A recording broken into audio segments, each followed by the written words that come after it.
Is good news again? Or is good news creating bad news? This seems to be where we are with the economy, inflation, and ultimately the stock and bond markets of the world. In today's market commentary, we address this critical balance and what we feel is important to pay attention for a read-through in the markets. Please take a moment to watch our weekly commentary, as it should put at ease how to measure these issues and set your course moving forward.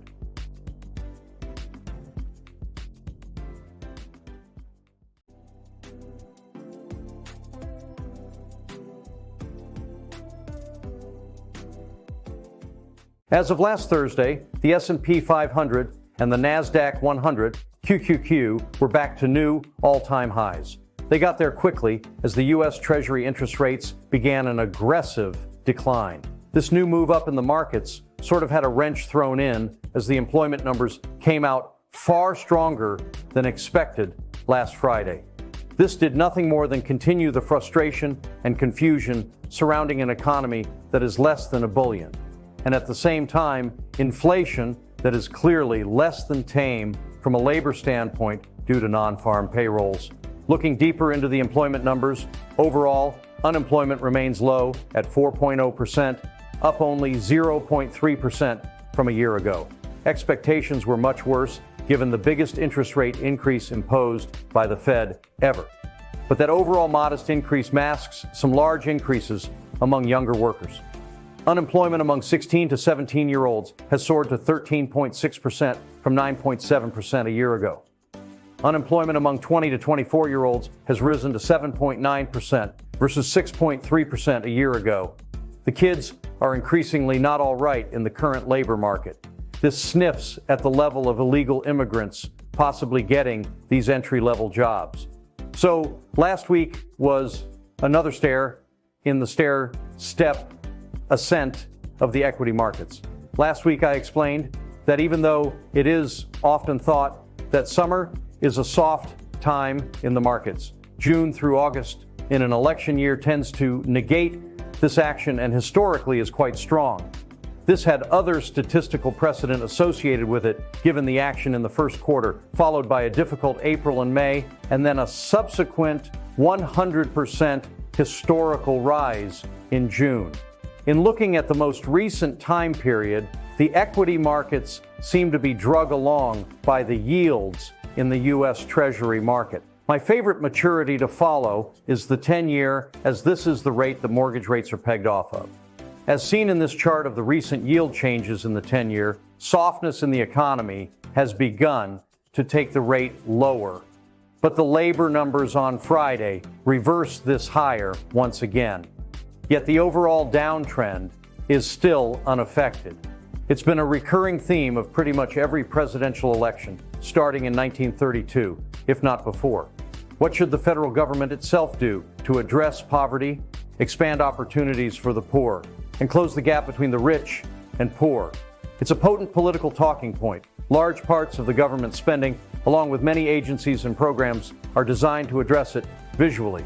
Inflation, immigration, record high corporate profits, and soaring stock markets stay in the spotlight. Looking back over the past few weeks, this choppy market has proven to be unsettling for bulls and bears alike, but some consolidation following steep run-ups are typical and can provide opportunity. The conclusion is that even with Friday's violent spike in interest rates, this did very little to distract the large cap growth companies. Bears keep stating that the breadth is not improving and that the small caps, as seen by the Russell 2000 index, just can't seem to get its motor running, nor can the broader, equal-weighted S&P 500. But the conclusion is that a pushback to monthly highs should get back underway this week. According to Thomas Lee of Fundstrat, he sees 5,500 in the S&P 500 in June as the most likely outcome. In the final analysis, as the tensions continue to mount in the domestic political arena, and as we continue to get conflicting growth and inflation data, the line to the ultimate advance into the end of August should not look anything like a straight line. Jeffrey Sott of Sott Strategy said it best this Monday in his weekly comment. There are times in the stock market when you should be doing something, and there are times when you should be just sitting and doing nothing. And sitting and doing nothing is one of the hardest strategies to adopt because it seems to be a universal feeling to always be doing something. This summer seems to be setting up to be a period of picking your weeds and watering your flowers. What I mean by this is, as leading sectors digest robust gains and lagging sectors just can't seem to get their motor running, it could be an advantageous time to decrease holdings in those that have not participated thus far in 2024 and add to those that have led that are experiencing a pullback currently but show continued promise moving forward. The newest wrinkle is the action out of the European Union. They came out and lowered rates last week for the first time since 2019. Lowering the rates was an expectation, but doing so ahead of the U.S. Federal Reserve is very uncommon and may mean that the EU is actually bracing for a recession.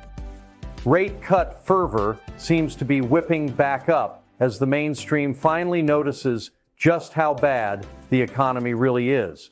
Many are saying that pockets of the U.S. economy are in a recession, yet the broad economy is reporting stability due to the unbridled U.S. government spending. This overspending by government and the massive debt that they have orchestrated should ultimately come home to roost. But the question remains as to when. The most confusing catalyst to the slowdown is the credit being given to the AI, which seems to be expanding profits to an extent that it is single-handedly masking the larger ills in the broad economy. Global prices have remained sticky due to AI. Both input and output price growth have been little changed and continue to hold above their pre-pandemic levels. This brings me back to my final question. Is good news again? Markets seem to be balanced between growing evidence of an economic slowdown and the ultimate implications for rate cuts. Economists seem to be collectively kicking and screaming about their concern about an impending recession, but better than expected economic data has been a welcome backdrop for equity investors. By March of this year, the narrative switched, and some even called for a Fed rate hike, and at best a longer delay for rate cuts. This last week, this narrative flipped once again due to a soft ISM report showing in May it's falling to a 3-month low. Job openings also fell for the fourth time in 5 months to a 38-month low. Then, the services sector rose more than expected, and the markets cheered the economic strength. In the end, the weight of evidence remains bullish for stocks, although some economic indicators have turned less positive. Equities have trended higher on increasing confidence that real economic growth will continue to hold up, with runaway inflation and a crippling recession both held at bay. I began this week's note by referencing the S&P 500 and the NASDAQ 100, and specifically how they have continued their progress in face of waning breadth as measured by the lack of participation in the Russell 2000. My friend Ari Wald, Chief Technical Strategist, Oppenheimer and Company, said it best this week in his comment, "Go big or go home." Shown here is the reversal of the very negative down day on May 23rd in the S&P, followed by new all-time highs. But even more important, the clear and continued outperformance to the Russell. Boiling down the S&P leadership even more, the clear leaders are in the QQQ. This chart of the QQQ relative to the S&P shows that after a digestion of relative performance for the past few months, not only is this index leading annual performance numbers to new all-time highs, it is appearing to begin a new breakout above past highs, going back to 2021. By the time you get this, we will have gotten the CPI this morning, and we will be awaiting the comments from Fed Chairman Powell and the Fed interest rate announcement. Next week, we should be able to see what this next set of economic data brings in price movements, but the leaders tend to be oblivious to moves in interest rates and more dependent on earnings. So, as Stott says, sometimes it's best to just sit The real and only proven way to create less inequality is to allow free market capitalism to work. Interfering in that process creates more problems than it solves. As always, should you wish to discuss your individual situation or ask any personal questions, we are always here to answer them in a timely fashion.